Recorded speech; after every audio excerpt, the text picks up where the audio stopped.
कल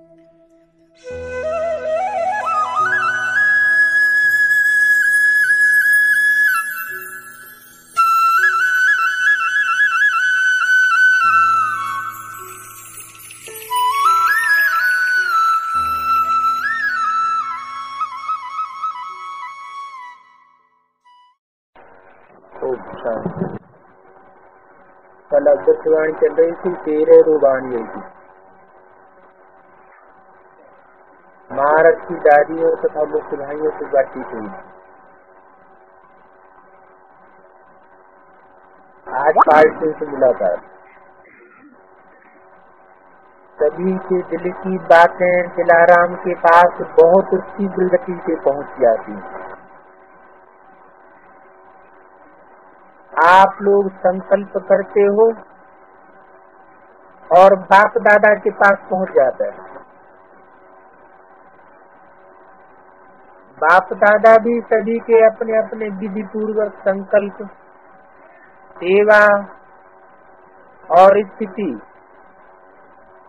सबको देखते रहते हैं। पुरुषार्थी सभी हो, लगन भी सब में है, लेकिन वैरायटी जरूर है। लक्ष्य सबका श्रेष्ठ है और श्रेष्ठ लक्ष्य के कारण ही कदम आगे बढ़ रहा है, लेकिन गति में अंतर। कोई तीव्र गति से चल रहे हैं, कोई साधारण गति से बढ़ रहे हैं। ये परिवर्तन भी होता है, प्रगति भी होती है, लेकिन नंबरवार होती है। तपस्या का भी उमंग उत्साह सभी में है, लेकिन निरंतर और सहज उसमें अंतर पड़ जाता है। सबसे सहज और निरंतर याद का सहज साधन है सदा बाप के साथ का अनुभव।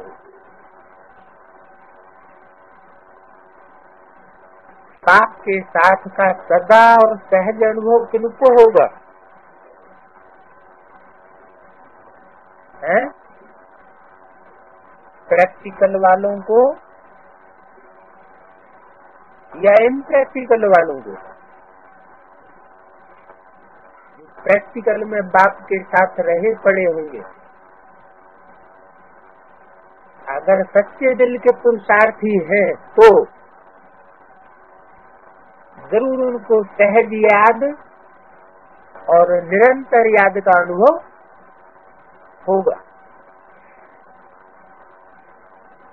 साथ की अनुभूति याद करने की मेहनत से छुड़ा देती है, और प्रैक्टिकल में साथ होगा ही नहीं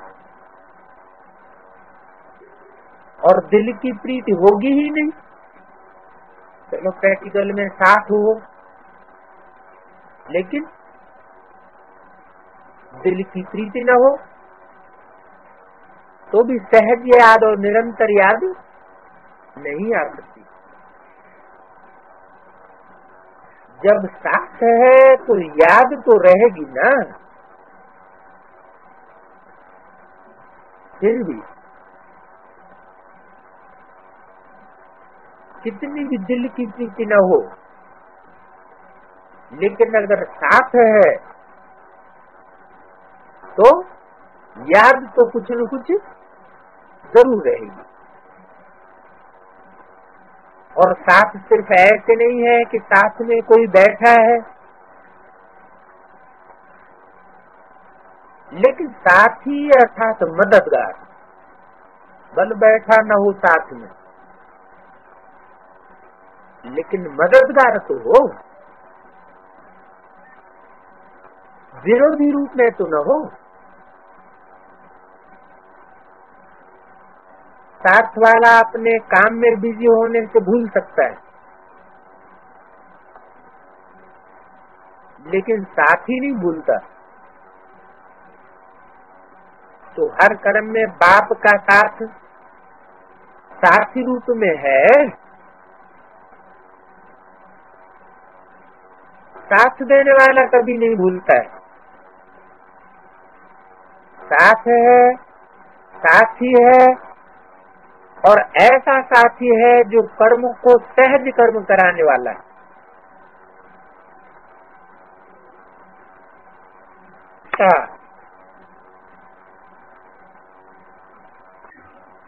सन्यासी लोग कौन सी बात कठिन समझते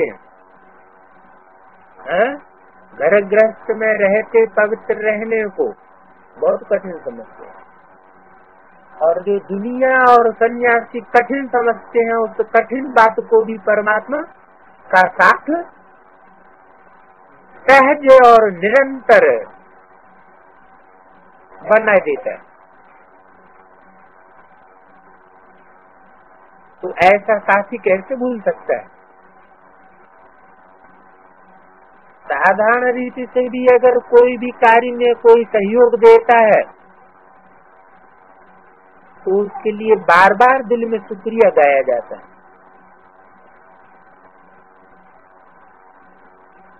और बाप तो साथी बन मुश्किल को सहज करने वाला है।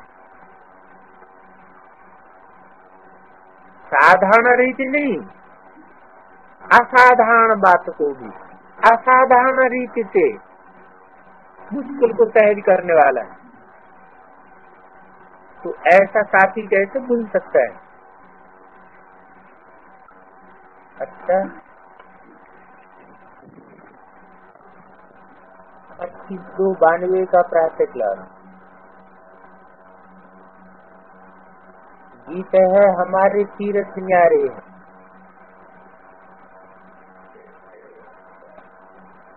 शिव की जयंती कब होती है? वह परम पिता परमात्मा शिव कब अवतरित होते हैं, ये भारतवासी नहीं जानते। तुम बच्चे भी नंबरवार पुरुषार्थ अनुसार जानते हो कि शिव कब अवतार लेते हैं।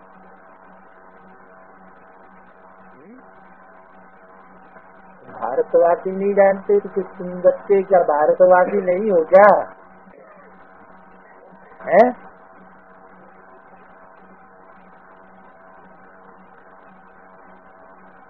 तुम बच्चे जानते तो हो, लेकिन नंबरवार पुरुषार्थ अनुसार जानते हो।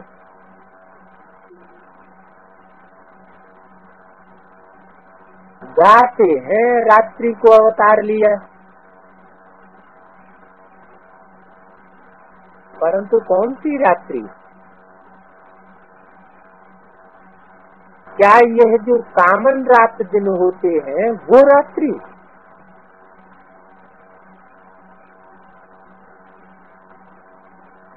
वह और कोई रात्रि है? इसको भारतवासी नहीं जानते।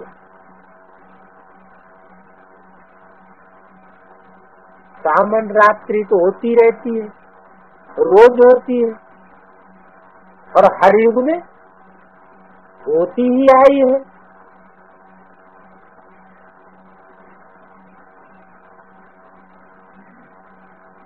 के बदले उन्होंने फिर कृष्ण का जन्म रात्रि को 12 बजे रख दिया है।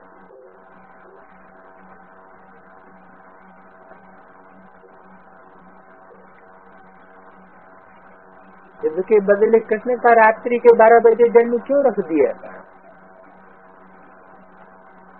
कृष्ण को भगवान समझ लिया। समझते हैं कृष्ण भगवान रात को दिन बनाने आते होंगे। शिव को मानते हैं, परंतु कब जन्म लेते हैं ये नहीं जानते। शिवरात्रि सबसे बड़े से बड़ा दिन सबके लिए है, ऐसे नहीं सिर्फ भारतवासियों के लिए है, क्योंकि यह पर्व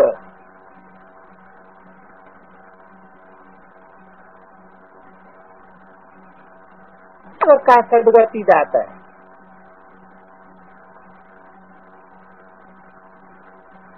वह है ही सर्व का सदवती रहता। जब सबके ऊपर भीड़ पड़ती है, भीड़ मानो आपदा, तब चिल्लाते हैं ओ पतित पावन आओ।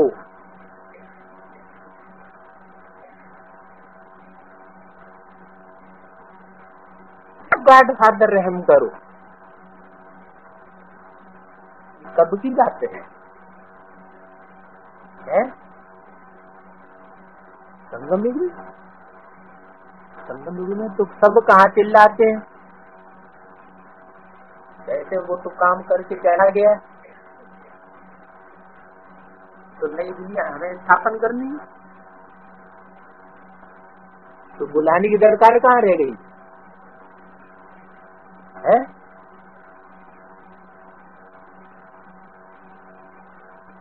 तो संगम की कहाँ बात है?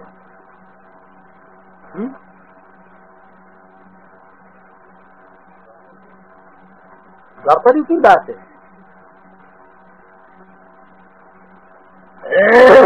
कि संगम युग में जब कलयुग की शूटिंग होती है, और कलयुग की शूटिंग की भी जब चौथी अवस्था होती है, सब बहुत जोर से पुकारते हैं। क्यों? क्योंकि उस समय होता है भीड़ का समय, भीड़ पड़ती है, बहुत आपदाएं आती हैं, क्योंकि राजधानी उस समय स्थापन होती है। एक तरफ राजधानी की स्थापना और दूसरी तरफ विनाश के नजारे। तो जब सबके ऊपर बहुत भीड़ पड़ती है, तब चिल्लाते हैं पतित पावन आओ, एक गॉड फादर रहम करो। कौन कहते हैं गॉड फादर? विदेशी लोग। पोप भी कहते हैं हे गॉड फादर, इन मनुष्यों के ऊपर रहम करो, ये एक दो के मारने के लिए तैयार हो गए, एटम बम छोड़ने के लिए तैयार खड़े हैं, कोई की सुनते भी नहीं। उन्हों को ईश्वर मत दे। कोई धर्म में बिगड़ते हैं तो कहते हैं ईश्वर इनको अच्छी मत दो, क्योंकि आसुरी मत पर चल रहे हैं। तो भगवान कौन है ये भी नहीं जानते, कह देते हैं भगवान निराकार है। मत देने वाला भगवान निराकार है, सर्वव्यापी है।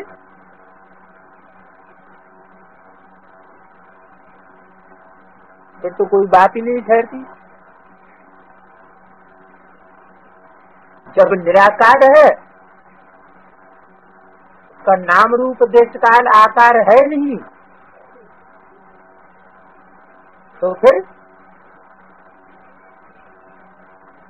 सर्वव्यापी भी है, ऐसे समझ लेते। तुम बच्चे जानते हो बाबा कैसे साधारण ब्रह्मा के तन में अवतार लेते हैं। क्या था?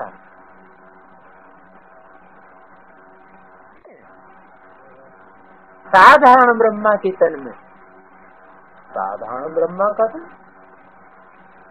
और ब्रह्मा का असाधारण तन भी होता है?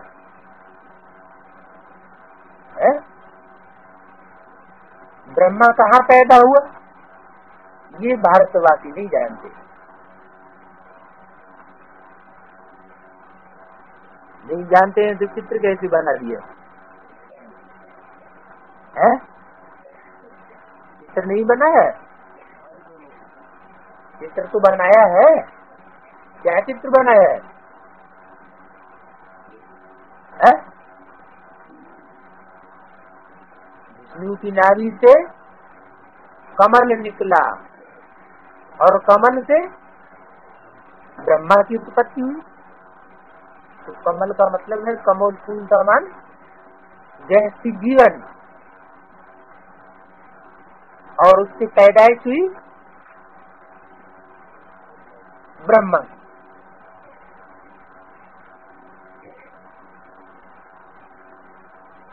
तो भारतवासी स्थूल चित्र तो बनाते हैं लेकिन उसके रहस्य को नहीं जानते। दादा का चित्र देख करके मुझसे समझते हैं ब्रह्मा ने विष्णु की नाभि से जन्म लिया है।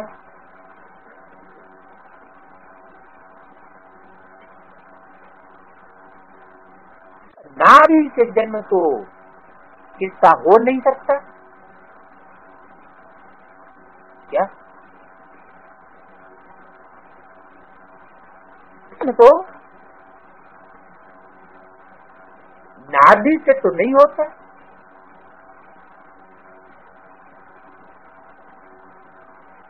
नाभि में क्या होता है?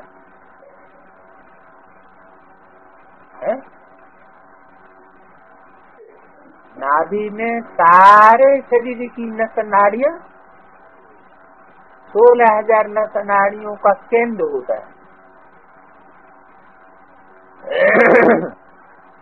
जब बच्चा जन्म लेता है तो उसकी नाभि काट दी जाती है। नाभि से उसका कनेक्शन कट हो जाता है।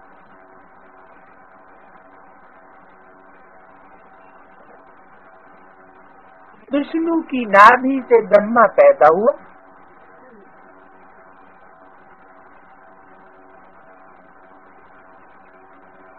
नाभि से किसी का जन्म नहीं होता। अब विष्णु कहाँ का रहने वाला है?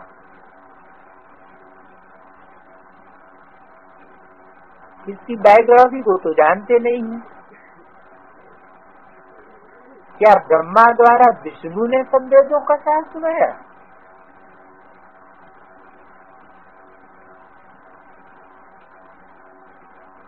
ब्रह्मा को हाथ में वेद दे दिए हैं।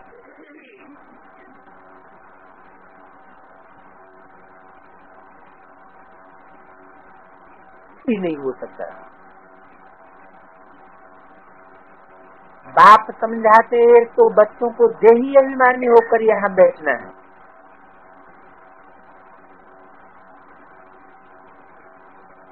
हम आत्मा परम पिता परमात्मा से इन कानों द्वारा सुन रहे, परंतु बच्चे घड़ी घड़ी भूल जाते हैं। हम आत्माओं के साथ परम पिता परमात्मा वार्तालाप कर रहे हैं,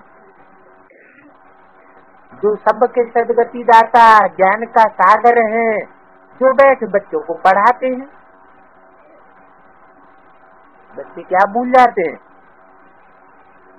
घड़ी घड़ी?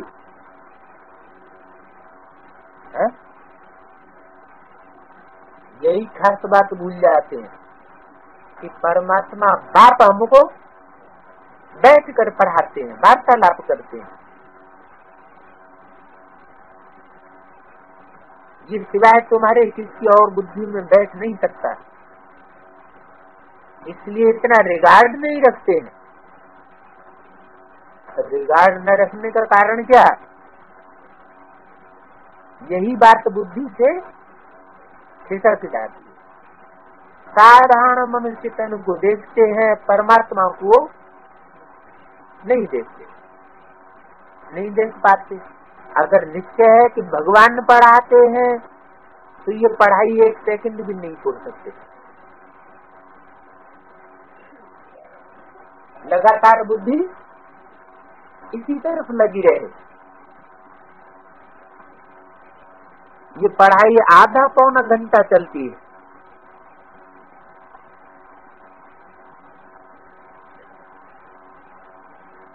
जानते हो, जन्म जन्मांतर महासुरी संप्रदाय से फालतू बातें सुनते आए। अब बाप कहते हैं सिर्फ मुझे याद करो। ये एक बात कभी नहीं भूलो, बाकी तो है विस्तार। बाबा समझाते हैं ये जो वेद शास्त्र पढ़ना, दान पुण्य करना, ये जो भी करते आए हो ये भी ड्रामा बना हुआ है। आधा समय ज्ञान और आधा समय भक्ति। ब्रह्मा का दिन, ब्रह्मा की रात। क्यों पातीराम? आधा समय ज्ञान, कितना समय ज्ञान, और आधा समय भक्ति। कितना समय भक्ति? 2500 वर्ष भक्ति, 2500 वर्ष ज्ञान। देवताओं में ज्ञान होता है? देवताओं में ज्ञान होता है ना? फिर कैसे है? दृष्टि चक्र का चित्र नहीं सुना क्या?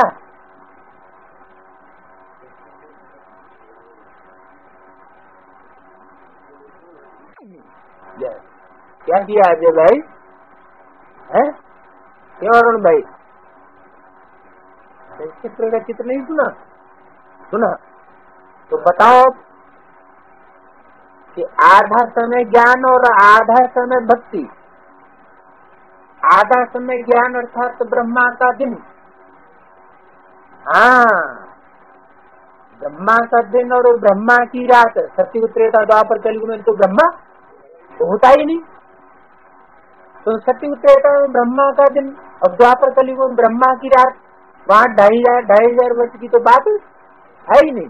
ये तो सूफी पीरियड की बात है, जब ज्ञान सूर्य परमात्मा साकार में प्रत्यक्ष होता है, जब बैठ करके समझते हैं कि परम पिता परमात्मा हमको प्रैक्टिकल में पढ़ाए रहे हैं, तो सहज याद और निरंतर याद लग जाती है, क्योंकि सन्मुख है। तो उस समय होता है ब्रह्मा का दिन। और जब वो साकार स्वरूप में परमात्मा गुप्त हो जाता है, वानप्रस्थी हो जाता है या गुप्त हो जाता है, छुपेगा तो क्या हो जाएगा? अंधेरा हो जाएगा। तो ब्रह्मा की रात, ब्रह्मा भी अंधेरे में तो ब्राह्मण भी अंधेरे में आ जाते। तो यहाँ शूटिंग पीरियड की बात है। 5-4 वर्ष का ड्रामा ये 50-60 वर्षों में, 70 वर्षों में शूट होता है। उसकी शूटिंग होती है, रिहर्सल होती है, रिकॉर्डिंग होती है। तो उस समय की बात है।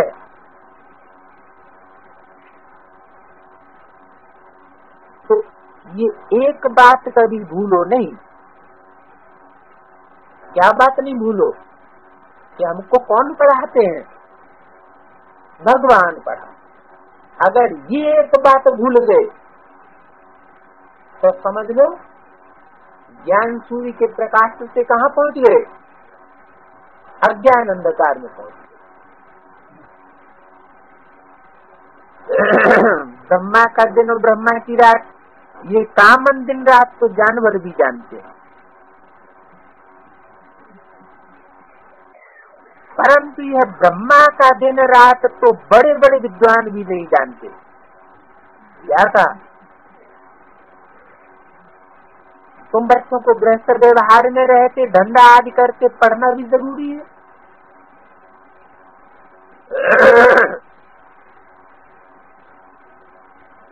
इसमें गफलत नहीं करनी चाहिए। बाबा जानते हैं फलाने फलाने गफलत करते हैं क्या? और बातों में ध्यान जाएगा, बुद्धि जाएगी, आंखें जाएंगी, टहलेंगे, घूमते रहेंगे। लेकिन जो असली बात है उसमें बुद्धि टेकेगी नहीं। गफलत करते, बाबा जानते हैं फलाने फलाने गफलत करते हैं,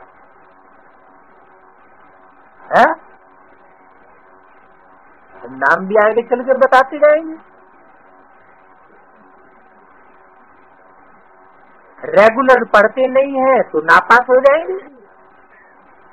वह कम पद पाएंगे क्योंकि विनाशी धन के लोभी है। नापास क्यों हो जाएंगे? क्योंकि विनाशी धन के लोभी है। बंदर की तो बात का लोभी होता है। घूंघरे डाल दो और लाखों रुपए के रतन डाल दो, चमकीले चमकीले हीरे पन्ने जवाहरात मूंगा मोती पन्ना माणिक, वो क्या पकड़ेगा? घूंघरा मुट्ठी से नहीं जोड़ेगा।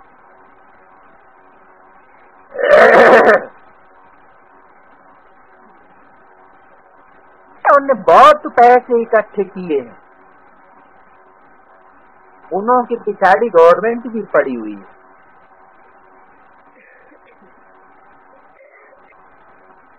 उनको अविनाशी ज्ञान रत्नों का तो कदर ही नहीं है। क्या कहा? गवर्नमेंट किसकी पिछाड़ी पड़ी हुई है? हाँ, ये तो हद की बात हो गई और हद के धन की बात हो गई, फिर बेहद की बात उठा है।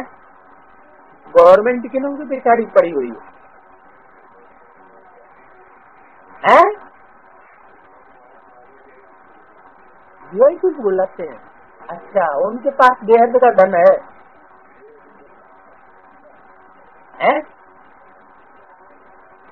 हाँ, जिनके पास ज्यादा ज्ञान धन है, देखते हैं कि ये बहुत कमाई कर रहे हैं, जिनकी बुद्धि ज्ञान की कमाई में बहुत ज्यादा लग पड़ी है, तो फिर उनके पीछे वो गवर्नमेंट लग जाती है। क्यों पातीराम, तुम्हारे पीछे बेहद की गवर्नमेंट लगी हुई है कि नहीं लगी हुई है? सीआईडी से बचे है ना? ऐसा ना हो पकड़ ले, हाँ तुम्हें निकाल निकुल दे। अरे बहुत पैसे इकट्ठे किए हैं, उन्हों की पिछाड़ी गवर्नमेंट भी पड़ी हुई है। जैसे मनुष्य का मौत आता है तो पीले हो जाते हैं, वैसे गवर्नमेंट के ऑफिसर्स जब लेने के लिए आते हैं तो पीले हो जाते हैं। देखो दुनिया की क्या हालत है?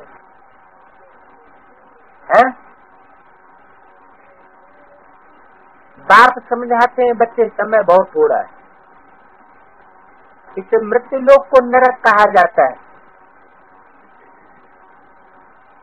कहते भी हैं हम पतित हैं, फिर ये अपनी मत पर चलते रहते हैं। कॉन्फ्रेंस करते हैं कि शांति कैसे हो, कितनी कॉन्फ्रेंसेज हो चुकी होंगी, मेले सम्मेलन कॉन्फ्रेंसेज कितनी हो गई होंगी? बहुत हो गई। कुछ घर तेल निकला है? कौन करते हैं? सन्यासी करते हैं, साधु सन्यासी, पीले कपड़े वाले। इस कपड़े वाले हैं? इस कपड़े वाले क्या मतलब? क्यों पातीराम है? ये मेले सम्मेलन कॉन्फ्रेंस आदि कौन करते हैं? ब्रह्मा कुमार। अरे नहीं, झूठे ब्रह्मा कुमार कुमारी कही होती तो बात भी ठीक है। हाँ, झूठे ब्राह्मण करते होंगे इनका धंधा। हाँ, सच्चे ब्राह्मण तो जानते हैं कि कॉन्फ्रेंस से कुछ खर्चे निकलने वाला है नहीं, सिवाय एक परम पिता परमात्मा बाप के आए सुख शांति दुनिया स्थापन हो न सके। धर्म वाले आपस में न लड़े, ऐसा हो कैसे सकता? कॉन्फ्रेंस से एक क्रिश्चियन धर्म वाले ही अपने धर्म वालों से लड़ रहे हैं, अब उनको मन से कैसे शांत कर सकते हैं? बिल्कुल ही निर्धन के। ऋषि मुनि भी कहते थे हम रचयिता और रचना के आदि मध्यंत को नहीं जानते। तो निर्धन के हुए या धनी के हुए? निर्धन के हुए।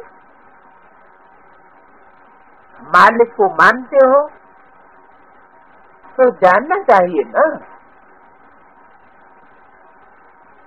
मालिक मानो है, मालिक माना काहे का मालिक है? हाँ, विश्व का मालिक, सारी दुनिया का रचयिता। रचयिता ही मालिक होगा। तो अगर उसको मानते हो तो उसे जानना भी चाहिए। भगवान, ईश्वर, गाड, ये सब नाम भिन्न भिन्न रखते हैं। वास्तव में है तो फादर ना, हमारा रचयिता है, हम उनके बच्चे ठहरे। इसी को रचा जाता है?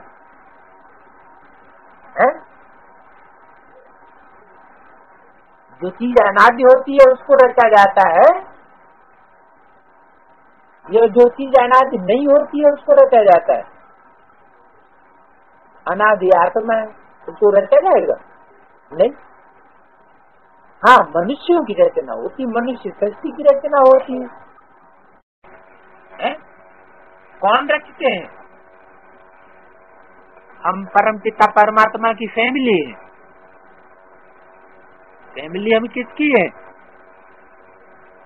परम पिता परमात्मा की फैमिली। तो बहुत ऊंची होगी। बाप को सर्वव्यापी कह दे तो फैमिली तो हो नहीं सकती। जब सबके अंदर व्यापी है और एक व्यापी है नहीं, क्या सबके अंदर व्यापी, सबको प्रेरणा अंदर अंदर मिल रही है। बाबा ने हमको ये डायरेक्शन दिया, तो फिर सर्वव्यापी हुआ, एक व्यापी हुआ, फिर तो सर्वव्यापी हो गया। बाबा मुरली में कहते हैं मैं किसी को प्रेरणा देता ही नहीं, मैं तो प्रैक्टिकल में आकर के पढ़ाई पढ़ाता हूँ। प्रेरणा देने की क्या बात? प्रेरणा से कोई पढ़ाई होती नहीं। तो हम परम पिता परमात्मा की फैमिली है। बाप को सर्वव्यापी कह दें तो फैमिली नहीं हो सकती। मालिक रचयिता की हम फैमिली है। आज से 5-4 वर्ष पहले भी बाप ने बरोबर बता दिया, न सिर्फ हमको परंतु सबको देते। ऐसे नहीं सर्वव्यापी होकर के देते, क्या सर्वव्यापी नहीं होकर देते हैं, लेकिन एक व्यापी होकर देते हैं। एक मुकर्रर रथ में प्रवेश करके वर्षा देते हैं। उन्होंने तो सर्वव्यापी समझ लिया। हमको जीवन मुक्ति का वर्षा देते हैं, बाकी सबको मुक्ति का देते हैं। क्या हमको जीवन मुक्ति का क्यों देते हैं? बाकी ने क्या गड़बड़ किया जो उनको सिर्फ मुक्ति का वर्षा देते हैं? हाँ, उन्होंने यही गलती कर दी कि परमात्मा जब प्रैक्टिकल में आता है तो भी उसे सर्वव्यापी समझ लिया, एक व्यापी नहीं पहचान पाया। ये नहीं पहचान पाया कि परमात्मा किसी जीवन में है। परमात्मा भी शरीर से जीवित होकर के कार्य कर रहा है। आत्मा अगर शरीर में न हो तो जड़वत हो गई ना, चैतन्य तो नहीं हुई, क्योंकि बिना शरीर के तो आत्मा कुछ काम कर ही नहीं सकती। तो उन्होंने परमात्मा को जीवन से जुदा कर दिया, तो परमात्मा ने उनको जीवन मुक्ति से जुदा कर दिया।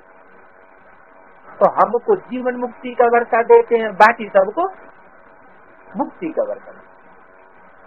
तो कितना सहज है। ये भी खुशी का पारा चढ़ना चाहिए। क्या कहा इस बात का कि हमको जीवन मुक्ति मिलती है क्योंकि हमने जीवन में आए परमात्मा को पहचान लिया। और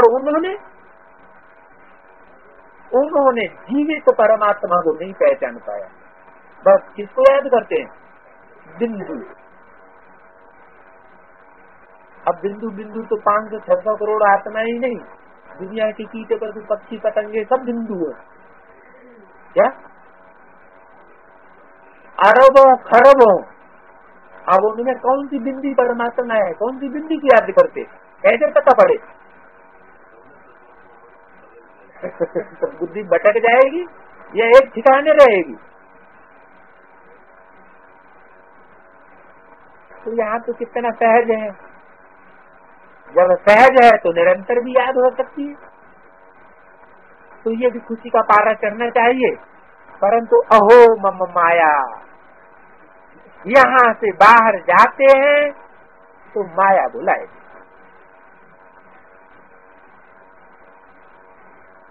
कहते हैं अहो मम माया, किसकी माया है?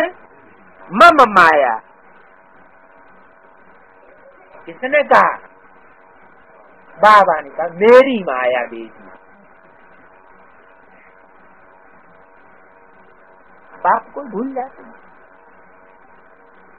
अभी तुम बाप के बने हो तो तुम ही जानते हो शिव बाबा ने ब्रह्मा द्वारा हमको एडॉप्ट किया है? क्या कहा? बाबा को मने काहे नहीं करते? काहे? जब तुम्हें ना मने कर सके, तुम्हें ही ना मानते, तो माया को क्यों मने करते हैं? तुम मान जाओ तो माया को भी मनवाए थे। तुम कहा मान जाओ? हिंदू बोलते।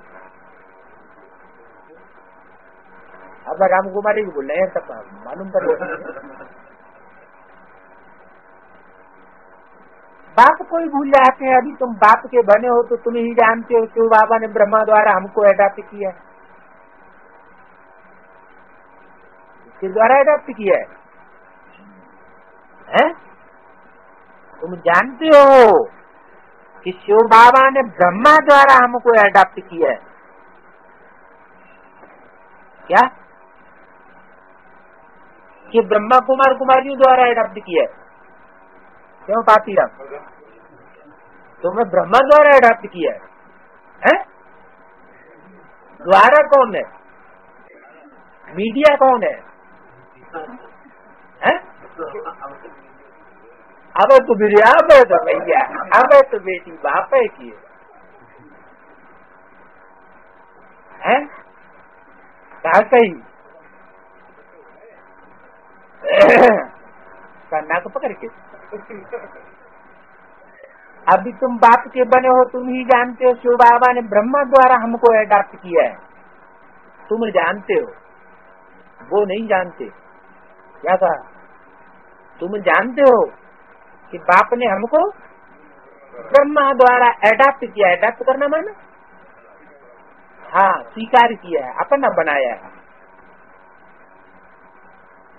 ऐसे नहीं कि ब्रह्मा विष्णु की नाभि से निकला। क्या? विष्णु की नाभि इतनी लंबी लंबी लंबी और फिर उसमें ऊपर जाकर के ब्रह्मा निकला? नहीं। और उस ब्रह्मा से कोई हम पैदा हुए और वंशावली चली आई। ये भी चित्र रखना चाहिए। क्या कि लंबे लंबी कोई वंशावली नहीं चलती है यहाँ संगम युग में। संगम युग में तो बाप प्रैक्टिकल ब्रह्मातन द्वारा बच्चों को, ब्राह्मण बच्चों को एडॉप्ट करते हैं। ऐसे नहीं कि ब्रह्मा ने ब्रह्मा कुमारों को ज्ञान दिया, फिर ब्रह्मा कुमारों ने दूसरों को ज्ञान दिया, फिर उन्होंने उनको ज्ञान दिया तो सब ब्रह्मा मुखवंशावली हो गए। फिर क्या हुए? तो ब्राह्मण ब्राह्मण ही मुखवंशावली हुए, ब्रह्मा मुखवंशावली कहाँ हुए?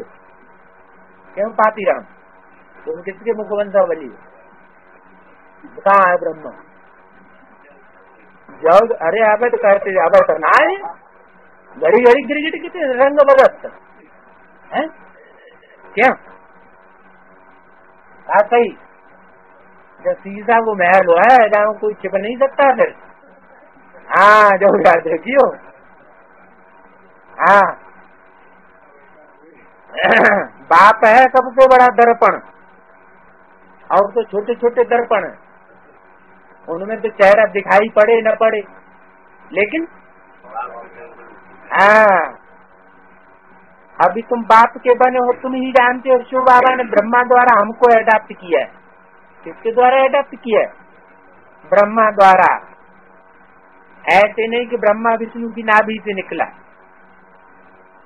नाभि तो कितनी लंबी दिखाई, बहुत लंबी दिखाई, तो वो तो वंशावली हो गई लंबी। क्या लंबी लंबी क्या हो गई? वंशावली। तो वंशावली की बात नहीं है। दिखाते हैं गांधी की नाभि से नेहरू निकला।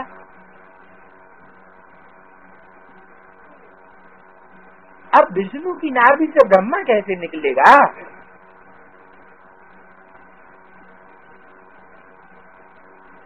तो कोई साइंसदान भी नहीं मानते। भला आजकल इंजेक्शन आदि से बच्चा पैदा करते हैं, परंतु विष्णु की नाभि से इतना बड़ा ब्रह्मा कैसे निकलेगा? फिर विष्णु का ऐसे नॉलेज सुनाते हैं वेदों की, सो भी कहा क्या सूक्ष्म बतन में है? सूक्ष्म बतन में नॉलेज सुनाने की क्या दरकार? सूक्ष्म बतन में पवित्र होते हैं, अपवित्र होते हैं। तो जहाँ पवित्र होते हैं, पवित्रों को कोई ज्ञान सुनाने की दरकार है? गंदे कपड़ों को ज्ञान जल की जरूरत है, या जो शुद्ध कपड़ा है उसको जल की जरूरत ज्यादा है? क्या सूक्ष्म बतन में ज्ञान सुनाया? कुछ भी बुद्धि में बैठता नहीं है। जिनको बाप से वर्षा लेना है वो तो ये सब बातें समझते हैं। क्या सूक्ष्म बतन वासी में कोई शिव बाबा नहीं आते, और न कोई सूक्ष्म बतन में आकर के ज्ञान सुनाते हैं।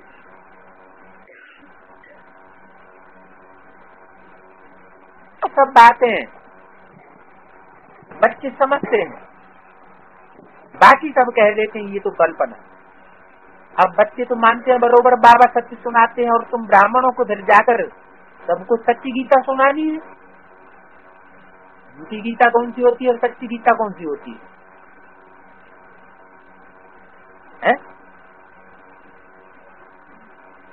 हैं? हाँ भक्ति होती है बाद में, पहले होता है ज्ञान। ज्ञान आता है परमात्मा से, एक परमात्मा से आता है ज्ञान, और बाकी सबसे आती है भक्ति। तो जब प्रैक्टिकल में परमात्मा बाप बैठ किसी मुकर्रर द्वारा ज्ञान सुनाते हैं तो होती है सच्ची गीता। फिर उसके बाद में होती है झूठी गीता। तो ये नंबर बार राजधानी बन गई है। सब एक जैसा पढ़ न सके, धारणा करके फिर उस पर विचार सागर मंथन करना है। सुना, नोट किया, फिर बैठ करके उस पर ख्याल करना चाहिए। आज बाबा ने क्या क्या सुनाया, सवेरे उठकर गौर करना चाहिए। तुमको सब पर तरस पड़ना चाहिए। बाबा का फरमान है अपनी रचना स्त्री बच्चों को भी समझाओ। ऐसे नहीं दूसरों को जाके समझाते रहो और अपने बीवी बाल बच्चे दुखी ही बने रहे, अशांति ही बने रहे।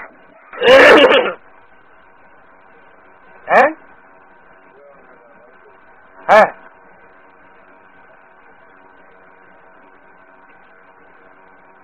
रचना रचते हैं अपने सुख के लिए। ये बेहद का बाप खुद सुख नहीं भोगते, कहते हैं बच्चों के लिए सारी मेहनत करता हूँ। क्या स्वर्ग की मेहनत, स्वर्ग की रचना की मेहनत किसके लिए करता हूँ? बच्चों के लिए। सब 33 करोड़ देवताएं कहाँ दिखाए गए? स्वर्ग में। और शंकर जी महाराज कहाँ दिखाए जाते हैं? चित्रों में। है? वही कांटों के जंगल।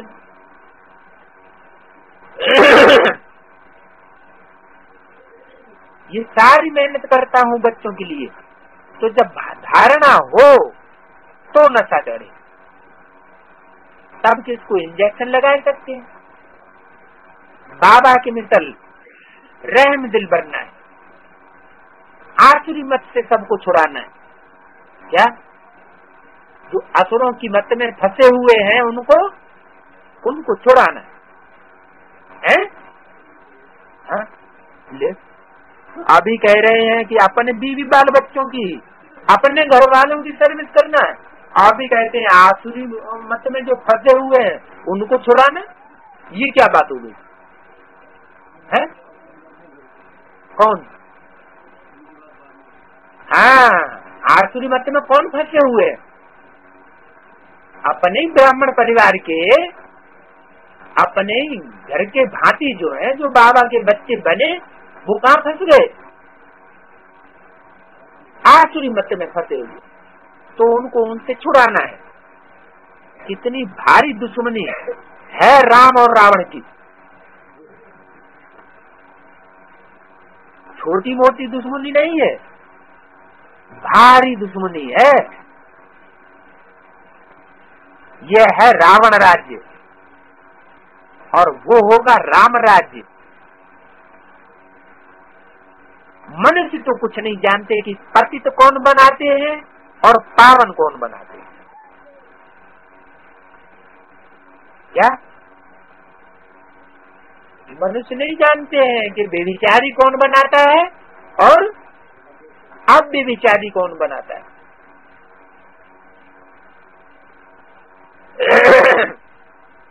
बाप कितना अच्छी रीति समझाते हैं। समझाने के लिए ये चित्र आदि बनाए। वर्ल्ड की हिस्ट्री जायोग्राफी बाप ही समझाते हैं। हिस्टोरियन जिनको इनाम मिलता है, इन चित्रों में बहुत अच्छा लिखा हुआ है। अब तुम बच्चे जानते हो निराकार गॉडफादर सारे वर्ल्ड की रिलीजियो पॉलिटिकल हिस्ट्री ज्योग्राफी बैठ सुनाते हैं। सुनते बहुत हैं परंतु समझते कुछ भी नहीं। क्या सारी दुनिया की रिलीजियो पॉलिटिकल हिस्ट्री ज्योग्राफी बैठ सुनाते तो हैं और सुनने वाले भी बहुत होते हैं, लेकिन समझते कुछ नहीं। वास्तव में ये चित्र अंधों के आगे आईना है। झाड़ और ड्रामा वो तो बहुत क्लियर है। ये बाप ने समझा कर बनवाए। इस समय सब अज्ञान नींद में सोए हुए।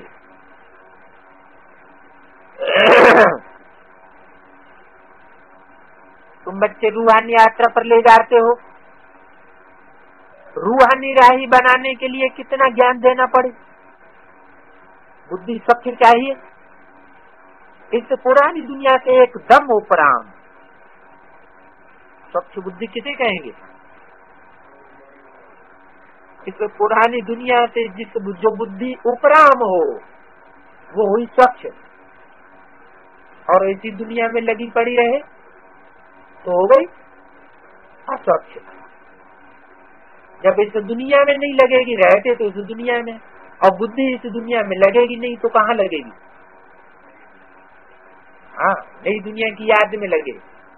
नई दुनिया कैसे आएगी? उसके मनन चिंतन मंथन में लगे। सुबह से लेकर के शाम तक बुद्धि में यही मनन चिंतन मंथन चलता रहे तो समझ लो बुद्धि स्वच्छ है। यह स्वच्छ होने के रास्ते पर है, गति हो रही है बुद्धि की। क्योंकि पहले मन बुद्धि रूपी आत्मा की गति, फिर शरीर की गति, सदगति। तो ये भी बंदर है, जहाँ अपना जड़ यादगार है वहां ही बाप आकर के बैठे। क्या बंदर है? जड़ यादगार कहाँ है? पातीराम यही कहाँ? जड़ यादगार कहाँ है? संगम। संगम का तो समय है, हम स्थान पूछ रहे हैं कि जड़ यादगार कहाँ है तपस्या का।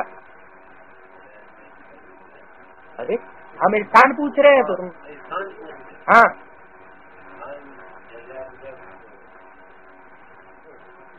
ये भी बंदर है जहाँ अपना जड़ यादगार है वहाँ ही आकर के बैठे हैं, दूसरी जगह आकर के नहीं बैठे हैं।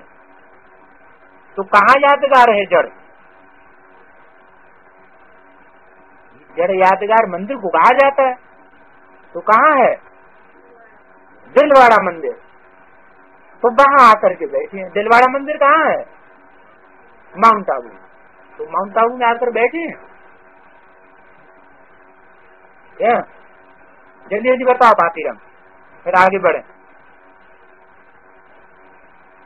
ये भी बंदर है जहाँ अपना जड़ यादगार है वहाँ ही आकर के बैठे हैं। वो जड़ यादगार है और ये चैतन्य में बैठे हैं। क्या कहा? बैठे हैं चैतन्य में, और तुम्हें जड़ यादगार कहाँ है? हैं? जड़ यादगार कहाँ है तपस्या का? जल्दी जल्दी बताओ। दिलवाड़ा मंदिर कहाँ है? माउंट आबू, बैठे कहाँ है? रुक जाओ। हाँ है कहाँ बैठे? अरे क्या बात हुई? जब पातीराम झूठ मत बोलना, तुम सच्चा बोलना, ये सबको झूठ बोलने दो। हाँ तो अपने दिल की बात बोलो, सच्चे दिल पर साहब राजी। हाँ बोलो, बताओ। बाबा ने बोला जहाँ अपना जड़ यादगार है वहाँ ही आकर के बैठे। वो जड़ यादगार है और ये चैतन्य में बैठे, तो कहाँ यादगार है?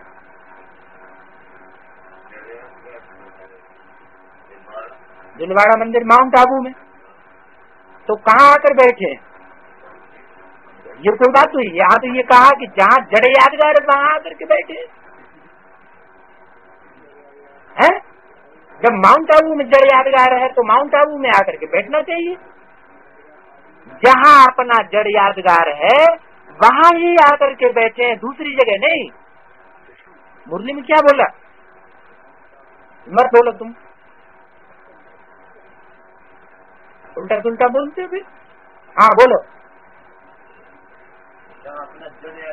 हाँ वहाँ आकर के बैठे हैं, दूसरी जगह नहीं आकर के बैठते हैं। कहाँ बैठे हैं? जड़ यादगार कहाँ है? हैं? क्या बुझ गए क्या? हाँ तो बताओ, फटाफट बताओ, कहाँ जड़ यादगार है? अरे जड़ यादगार माउंट आबू में है ना, तपस्या में मूर्तियां बैठी हुई हैं, याद में बैठी हुई है, तो वहां जड़ यादगार है ना। अब तो वहीं आकर के बैठे हैं। कहाँ बैठे हैं? अरे तो कहाँ बैठे हैं बाप आकर के? हैं? तो माउंट आबू गए कि नहीं गए? तो कहाँ जाकर के बैठे हैं? हैं?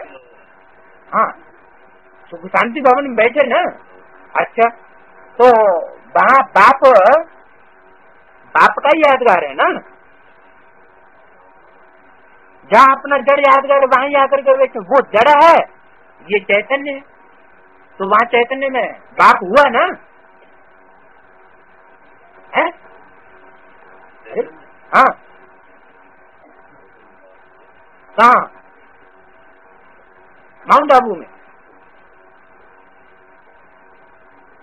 वहाँ चैतन्य में बाप को देखा? अरे तुम बोलो ही नहीं। चैतन्य में वहाँ बाप को देखा या नहीं देखा? जोर से बोलो तो टैप में भर जाए। हैं? वहाँ चैतन्य में नहीं देखा? अरे तुम्हें चैतन्य में बाप नहीं मिला? है? बिना बाप के ब्रह्मा कुमार बन गए। अरे तुम तो बहुत मुझ गए, क्या बात हो गई है?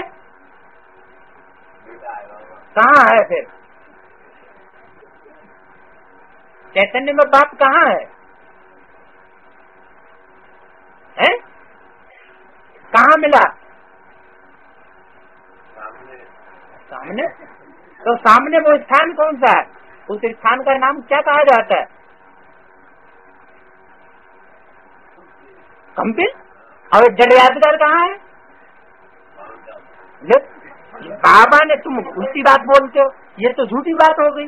बाबा ने बोला जहाँ अपना जड़ यादगार है वहीं आकर के बैठे हैं। हाँ, अब नहीं बता पा रहे। अच्छा रुको, किसी माता से पूछते हैं। हाँ सोमा माता बताओ, यहाँ पर है जड़ यादगार? कहाँ? कंपिल में। कंपिल में कहाँ जड़ यादगार है? बताती क्यों तू? हाँ, कहाँ जड़ यादगार है? कहाँ है जड़ यादगार? हमें दिखाओ। तुमने कभी देखा? जब देखा नहीं तो क्यों कहते? किसी ने झूठ बता दिया होगा। कहाँ है यह जड़ यादगार है? अच्छा, त्रिपुर सुंदरी माता बताएंगे। अपना शरीर जड़ है, वो यादगार है। अरे ये तो भाई कोई बात नहीं बन रही है। अच्छा, और वो सुभद्रा माता बताओ। सुभद्रा माता, पातीराम भाई तो मुझ गए, कहते हैं जड़ यादगार माउंट आबू में। हाँ, हम बाप के सन्मुख यहाँ कंपिल में बैठे। कैसी उल्टी बात हो गई? हल करो, कहाँ है जड़ यादगार? कहाँ बैठे हैं सुभद्रा माता? जल्दी बताओ। है कुछ नहीं है? है कंपनी में बैठे, तो कंपनी में जड़ यादगार कहाँ है? तुमसे कौन पूछ रहा है? तुम बोलती क्यों? जैसे कलयुगी टीचर होते हैं ना, वो अपने बच्चों को खूब एग्जामिनेशन बताते रहते हैं। हाँ नहीं, अच्छा, वो सबसे नया स्टूडेंट गीता बहन। हाँ बताओ, कहाँ बैठे और कहाँ जड़ यादगार? चैतन्य में बैठे हैं सन्मुख। अच्छा, चैतन्य में सन्मुख बैठे हो हैं? अच्छा, तो जड़ यादगार कहाँ है? वाह, ये क्या बात है? बाबा तो कहते हैं जहाँ तुम्हारा जड़ यादगार है वहाँ तुम बैठे हो। अच्छा, पार्वती माता बताएंगी। हाँ ठीक है।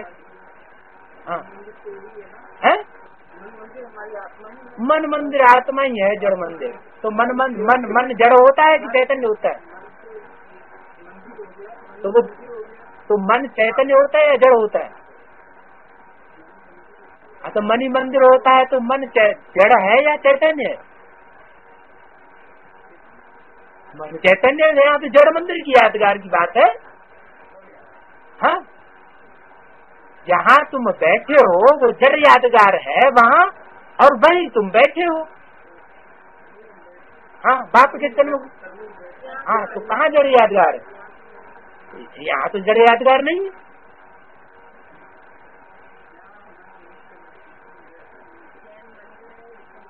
हम पूछ रहा है, तुमसे मालूम है जब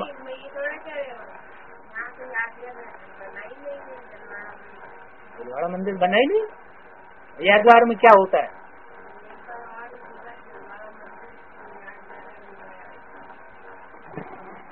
जोर जोर से बोलो। है क्या? माउंट आबू की यादगार है? तो माउंट आबू हद का और बेहद का क्या होता है? माउंट आबू एक तो हद का होता है, एक बेहद का। बेहद का माउंट आबू, माउंट माने पहाड़, और आबू माने जहाँ दुनिया की सारी बदबू पतित आत्मा आकर के इकट्ठी पहाड़ बन के इकट्ठी हो जाए, वो हो गया काहे का पहाड़। सारी बदबू जैसी भरी हुई आत्माओं का पहाड़ इकट्ठा हो गया। क्यों? भगवान जहाँ आते हैं वहाँ बदबू का पहाड़, पतित आत्माओं का पहाड़ क्यों इकट्ठा करते हैं? पावन बनाने के लिए। हैं? तो वो हुआ माउंट आबू। क्या? बिल्कुल सदगति। वहाँ पर पहले मन बुद्धि की सदगति होगी कि पहले शरीर की सदगति होगी? पहले मन बुद्धि की सदगति होगी। क्या?